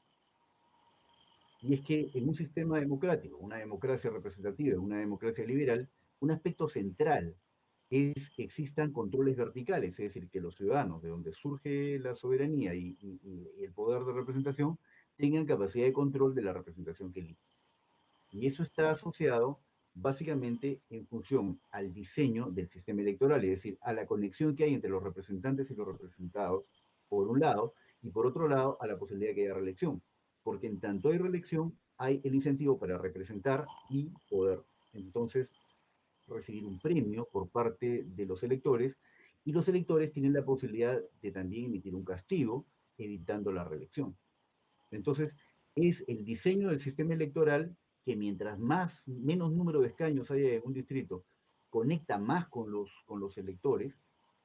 Si es individual, es mucho más potente todavía la conexión representantes-representados, y mientras más grande es el distrito electoral, esa conexión es menor, ¿no? Porque, por ejemplo, en Lima es difícil saber quiénes son los representantes de los ciudadanos de cualquier distrito. Un ciudadano del distrito de Barranco, ¿cómo sabe cuál es su representante de los 36 que hay? No hay una conexión directa. El voto preferencial ayuda en eso, porque permite que los ciudadanos ejerzan algún nivel de control mínimo y saber conocer además los niveles de legitimidad política de los representantes. No, a contrasentido de lo que se ha opinado, que el voto preferencial es muy negativo, yo creo que en estas circunstancias más bien es positivo, más bien le da un mínimo de poder al ciudadano. Pero entonces tenemos todo esto y entonces ahí vemos cómo este conjunto de actos electorales, cómo nos van a implicar un gran desafío para cómo hacerlos en un contexto adverso de una pandemia que nos limita la movilidad. Y en un contexto además en los que hemos aprobado un conjunto de reformas legales, algunas de las cuales no gozan del consenso político nacional. Es decir, el país no ha sentado posición. Algún sector de la academia puede haber sentado posición respecto a las virtudes o defectos de los mecanismos que se han aprobado, pero no es el país no está debidamente informado y eso es necesario que se haga. Para eso es indispensable los partidos políticos, porque los partidos políticos son ese canal de comunicación, ejercen ese mecanismo no solamente de intermediación de demandas, sino también de movilización ciudadana, y entendiendo movilización ciudadana como la posibilidad de proponer ideas que los ciudadanos compran y de esa manera generar los consensos políticos que son indispensables para la sostenibilidad de una reforma. Si no, es un escenario, digamos, un poco errático. En ese contexto, ¿cómo hacer elecciones? ¿No? Y con una legislación que probablemente no facilita de alguna manera el realizar estas elecciones. Yo creo que un aspecto fundamental que hay que destacar es que el Perú tiene una fortaleza muy grande. Una fortaleza reconocida además por, digamos, la opinión pública nacional, como por los organismos internacionales de observación, y es que el Perú cuenta con organismos electorales de una alta confianza ciudadana. Tanto el Jurado Nacional de Elecciones como la Oficina Nacional de Procesos Electorales, y creo yo particularmente la Oficina Nacional de Procesos Electorales, gozan de un alto nivel de confianza ciudadana. Es decir, gozan de legitimidad política. Si comparamos con otras entidades del Estado, tal vez, por ejemplo, el sistema de justicia, particularmente el Poder Judicial, la confianza que tiene tanto el Jurado Nacional de Elecciones como la Oficina Nacional de Procesos Electorales o el Registro Nacional de Identificación y Estado Civil es bastante más alta. Eso es un punto de partida importante, porque tenemos actores legitimados para proponer soluciones también en este ámbito. Por su parte, la Oficina Nacional de Procesos Electorales y el Jurado Nacional de Elecciones ya vienen implementando mecanismos que utilizan las tecnologías de la información, como esta que ahora nos permite hacer esta, digamos, esta conversación para abordar este fenómeno, que están siendo utilizadas por estos organismos electorales para, por ejemplo, tener mesas virtuales para la presentación de documentos, como lo está haciendo el Jurado Nacional de Elecciones, conforme se ha informado a través de su página web. Están realizando audiencias virtuales, ¿no?, a través de estos mecanismos de videoconferencias, lo que nos lleva a la posibilidad de tener estos mecanismos para también la inscripción de listas, para las diversas funciones que tienen, digamos, los organismos electorales temporales durante el proceso electoral, ¿no? Adicionalmente a ello, también tenemos que la Oficina Nacional de Procesos Electorales tiene algunos mecanismos muy interesantes que pueden ser muy útiles en esta coyuntura, como son los sistemas de votación electrónica. La OMP tiene un reglamento de voto electrónico en la que está, por ejemplo, previsto el voto electrónico no presencial y el voto electrónico presencial. ¿Cuál es la dificultad fundamental en este ámbito? ¿Por qué es que no se puede implementar?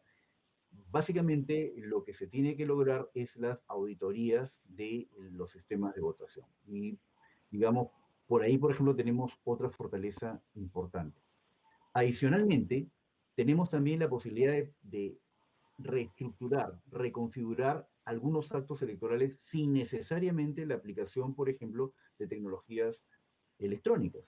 Por ejemplo, podríamos extender la jornada electoral por más horas, de tal manera que podamos hacer ingresar a los electores en centros de votación en grupos pequeños y de repente instalando las mesas de sufragio al aire libre, no necesariamente en lugares cerrados, porque lo que un poco la ciencia, ¿no? Médica ha venido informando es que la posibilidad de contagio se incrementa sustantivamente cuando estamos en lugares cerrados, en lugares asignados. Por ejemplo, los centros comerciales, los mercados han sido focos de contagio justamente porque, digamos, son lugares cerrados, no hay circulación de aire. Entonces, por ejemplo, tenemos ahí otra posibilidad, ¿no? Entonces, este conjunto de ideas que estamos conversando, son, digamos, una verdadera oportunidad para pensar en que podemos hacer las elecciones y las podemos hacer además con la confianza de que contamos con la fortaleza institucional de nuestros organismos electorales. Hay que decir que nuestros organismos electorales cuentan con, digamos, equipos de técnicos entrenados porque por circunstancias del destino, el 2021 va a ser parte de un periodo constante de procesos electorales. Tuvimos en el 2019, en el 2020, ¿no? Diversos procesos electorales que han permitido mantener el entrenamiento del personal de los organismos electorales, lo cual también facilita, ¿no? Entonces, yo creo que la reflexión final o la reflexión central que yo podría hacer es que pensar en las elecciones como se han concebido hasta antes del COVID no es posible.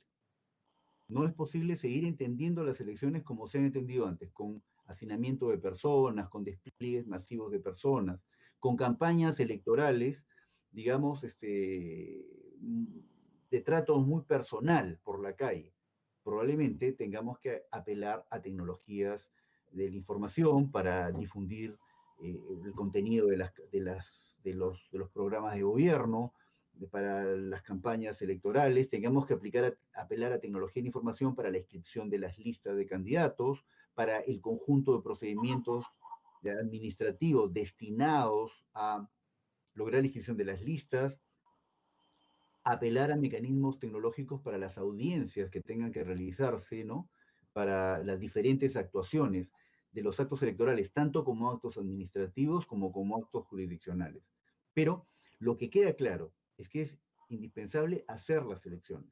Lo que queda claro es que es necesario, porque nuestro sistema político necesita el oxígeno de una representación con un periodo de mandato de unos 5 años para enfrentar las reformas que el país necesita.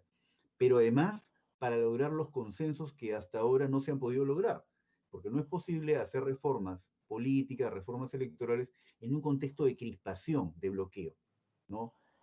Y entonces no hay una adecuada información por parte de los ciudadanos. Es indispensable entonces hacer elecciones, contamos con, digamos, una potencialidad muy grande que es digamos, el prestigio, la solidez institucional de los organismos electorales y, por otro lado, además, un país que ha venido participando en estos últimos 3 años permanentemente de procesos como que también ya estamos familiarizados. Entonces, definitivamente, el hacer las elecciones es posible.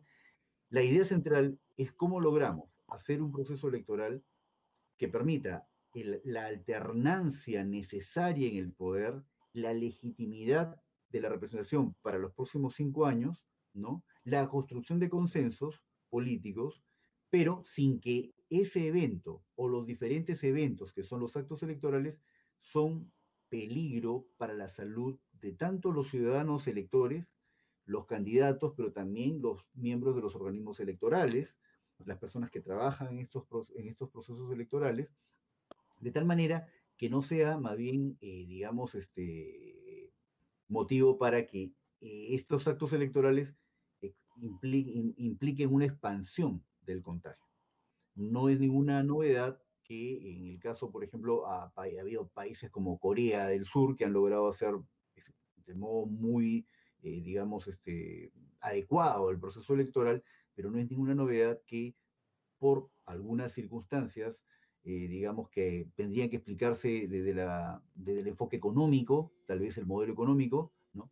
Nuestro país tiene una brecha importante de acceso a servicios básicos, salud, educación, y esto hace que tengamos mucha más vulnerabilidad y tengamos como país, como Estado, una capacidad de respuesta mucho menor, o con mucha menor, además, potencia y rapidez a los efectos de esta pandemia. Entonces, en ese contexto tenemos que pensar muy seriamente cuáles son entonces estas medidas que tenemos que aplicar para realizar el proceso electoral, pero sin que implique una sobreexposición, digamos, a nivel de los ciudadanos y electores, ¿no? Creo yo entonces que esa es básicamente la idea general de lo que yo podría conversarles y no sé si en todo caso quedo atento a las preguntas que cuando correspondan, ¿no? Muchísimas gracias, Jorge Jauregui. De verdad ha sido bastante bueno tener esas aproximaciones sobre la realidad más tangible en el caso de las elecciones peruanas. Hay una pregunta para el congresista Omar Chejade, porque yo creo que ha sido más un tema de interpretación. En realidad, preguntan sobre si quiere decir que el 2022 van a ser las PASO, pero están entendiendo que las elecciones generales también como que se irían para el 2022, ¿no? Entiendo yo que estamos hablando también de las elecciones regionales y municipales. No sé si podemos profundizar un poquito sobre ese tema. No, gracias, Jorge. ¿Me escuchan y me ven? ¿Están en el video, sí? Sí. Ya. Sí. Mira, no confundir las PASO, o sea, las primarias, con las elecciones generales del próximo año. Las elecciones generales del próximo año, lo ratifico por enésima vez, van a ser el próximo año. No, o sea, digamos, son normalmente abril y junio en la Constitución. Podemos hacer que sea junio y julio, digamos, las dos vueltas, pero igual para que el 28 de julio del próximo año haya cambio de gobierno y cambio de miembros del Congreso de la República. Ahí no hay ningún problema. Lo que se ha postergado para el 22 son las primarias abiertas públicas, que es una especie de elecciones generales, entre comillas, pero que no sirven para la elección oficial, en la que 25 millones de peruanos eligen a sus candidatos en primarias. ¿Para qué? Para que estos candidatos en primarias los representen en las elecciones generales del próximo año.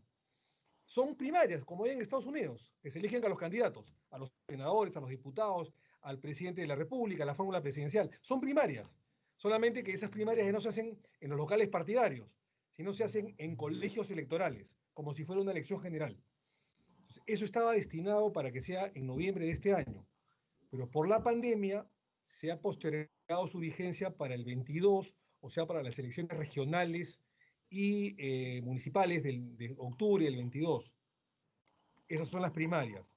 Las elecciones del próximo año serán las elecciones del próximo año.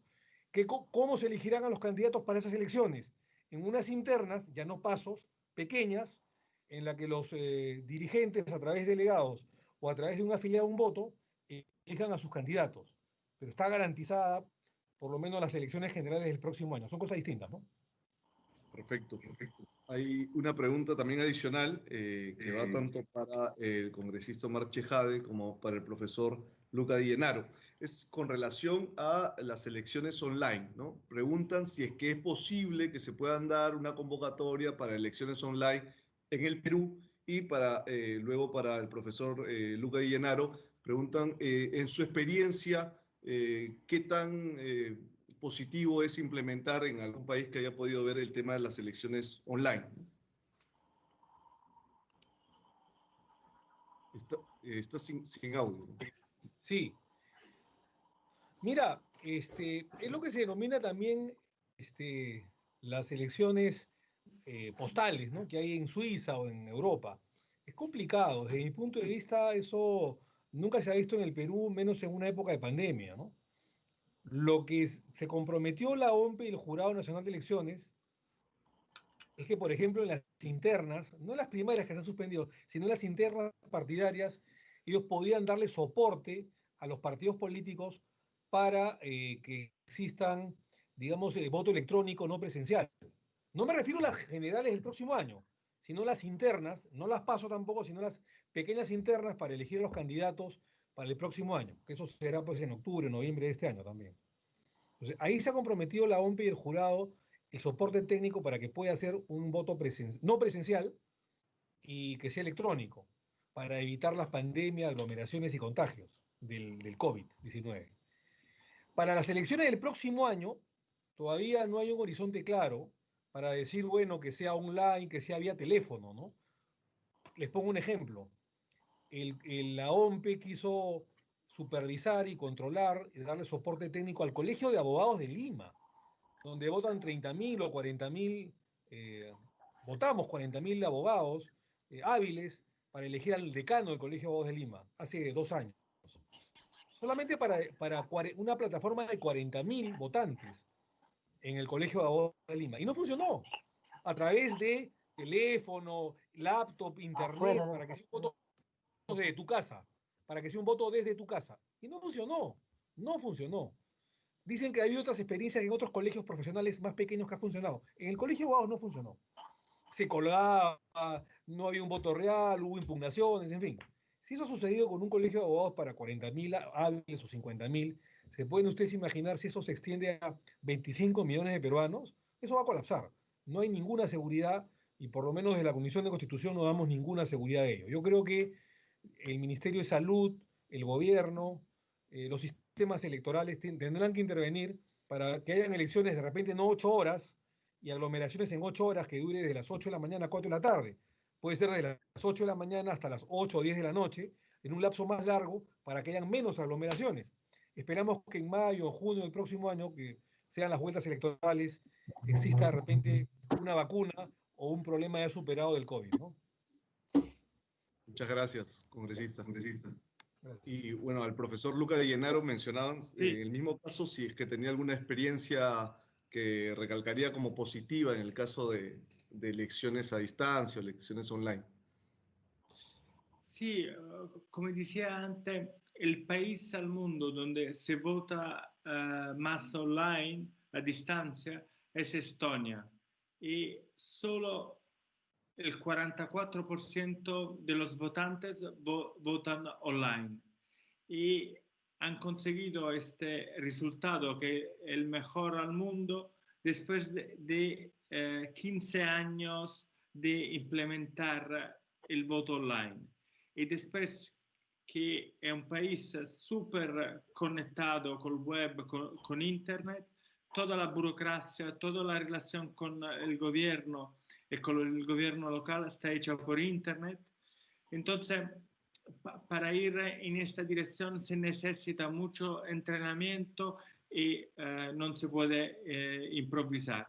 Una precondición del voto online es la confianza de los votantes sobre el proceso electoral, porque claramente el voto online puede ser súper seguro. Pensáis, nosotros pagamos, tenemos banca, entonces puede ser súper seguro, pero no, esto no es importante. La cosa más importante es que la gente confíe que es seguro. Y claramente solo un informático puede entender si el voto es seguro o no. Entonces se tiene que tener confianza. Cierro, concluyo diciendo, cada país tiene que encontrar su propia solución. Por ejemplo, la solución de Corea del Sur fue el voto adelantado, un poquito lo que Antonio y también el congresista hablaba, cioè de votar por más horas.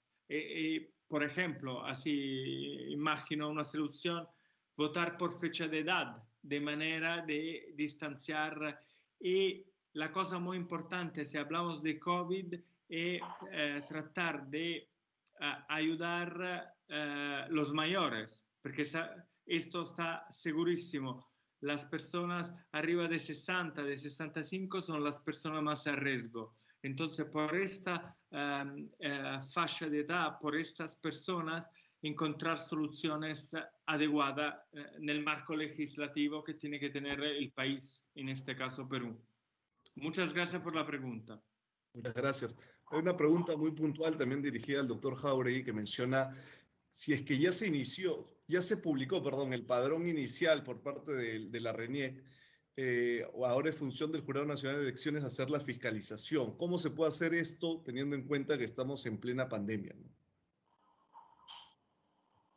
Muy bien, muchas gracias por la pregunta. En principio, hay que señalar que el padrón electoral se cierra un año antes de la fecha del sufragio, ¿no? La norma constitucional y la ley orgánica de elecciones van a indicarnos que la jornada electoral debe realizarse el segundo domingo de abril del quinto año del mandato para, digamos, tener una nueva representación y, digamos, en sentido amplio, presidente de la República y congresistas. Entonces, con relación a esa fecha, digamos, el segundo domingo de abril, hay que proyectar 365 días antes, debe cerrarse el padrón electoral. Eso nos pone en la clara idea que el padrón electoral ya se cerró. La fiscalización del proceso del padrón electoral corresponde ahora al Jurado Nacional de Elecciones, pero digamos que esto se hace dentro de los 60 días posteriores a la convocatoria de la elección, lo que nos lleva a un escenario todavía posterior. El Jurado Nacional de Elecciones tiene una serie de mecanismos tecnológicos para poder verificar a través del sistema, ¿no?, cómo está conformado el padrón y de todos modos tiene mecanismos para poder fiscalizar el padrón y aprobarlo, autorizar su uso. Eso no hay duda que eso se puede hacer. Lo que yo estaba mencionando es que como antes lo habíamos concebido, se había concebido como un despliegue in situ de personas y que esa lógica no podía aplicar ahora. Pero no quise decir en ningún momento que el Jurado Nacional de Elecciones no cuente con mecanismos adecuados para la fiscalización del padrón en estas circunstancias. Tendrían que replantear el mecanismo para evitar el despliegue de personas, ¿no? Esa es un poco la idea general sobre este tema, sobre ese punto. Perfecto. Quiero agradecer nuevamente por ser parte de esta conferencia, el relanzamiento de Martes Democrático, con el programa Democracia y Elecciones Generales 2021 en el contexto del COVID-19, al congresista, presidente de la Comisión de Constitución, congresista Omar Chejade, al profesor Luca Di Llenaro y también al doctor Jorge Jáuregui, así como en su momento también nos acompañó el primer vicepresidente del Congreso de la República.